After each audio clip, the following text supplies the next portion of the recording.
Hi there, I'm Sherry Keller, Senior Worldwide Client Development Manager for Microchip. Welcome to our microchipDIRECT how-to tutorial. In this short video, you will learn how to apply for a business account and request a credit line. A business account contains all of the standard account features plus many more.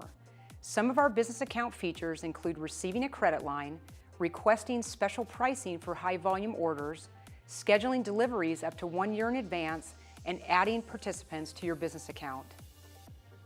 First, log into your microchipDIRECT account and select Apply for a Business Account from the drop-down menu under the Volume Pricing tab. You will need to add some information about your company on the Business Account Application form. Please make sure that the information matches with the company profile that you are signing up for. It is also important that you select the correct customer type according to the nature of your business.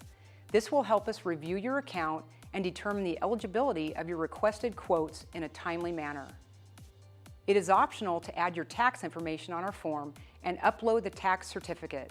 You may also choose how you wish to receive your invoices, whether it be by email or regular postal mail, and you can select your shipping preference as well. Our default payment terms are net 30 with a credit limit of $3,000.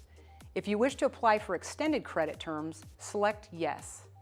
You'll also have the option to apply for extended credit terms after submitting your business account application by using the Volume Pricing drop-down and select Request a Credit Line. If you choose to apply for a credit term, you will need to complete another form to provide us your business information, the vendors from which you have recently purchased, and your bank statement. This will help our finance team review your account to determine the maximum credit limit that we can offer. Once all the information has been added, simply submit the application. Your application will be submitted to an account specialist for processing. Please allow 24 to 48 hours for your business account application to be processed. You will receive a welcome email from our customer service team as soon as the application has been approved. That wraps up our tutorial on how to apply for a business account and how to request a credit line. Don't hesitate to contact us if you have any questions.